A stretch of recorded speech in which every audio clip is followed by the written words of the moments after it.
திட்டக்குடியில் 2 பள்ளி சிறுமிகளை பாலியல் தொழிலில் தள்ளிய 16 பேருக்கு தண்டனை அறிவிக்கப்பட்டிருக்கிறது. இது தொடர்பான செய்திகள் தற்பொழுது வெளிவந்திருக்கிறது. சிறுமிகளை பாலியல் தொழிலில் ஈடுபடுத்திய கலா மற்றும் தனலட்சுமி ஆகிய இருவருக்கும் இரட்டை ஆயுள் தண்டனை விதிக்கப்பட்டிருக்கிறது.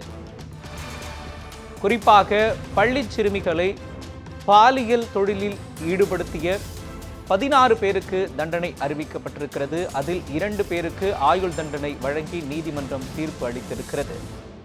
திட்டக்குடியில் 2 பள்ளி சிறுமிகளை பாலியல் தொழிலில் ஈடுபடுத்திய 16 பேருக்கு தண்டனை அறிவிக்கப்பட்டிருக்கிறது.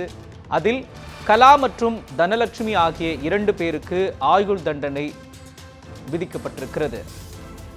கலா மற்றும் தனலட்சுமி ஆகிய இருவருக்கும் இரட்டை ஆயுள் தண்டனை விதிக்கப்பட்டிருக்கிறது. மேலும் முக்கிய குற்றவாளியான அருள்தாஸ் என்பவருக்கு 30 ஆண்டுகள் சிறை தண்டனை விதித்து கடலூர் மகிழா நீதிமன்றம் அதிரடி உத்தரவை பிறப்பித்திருக்கிறது.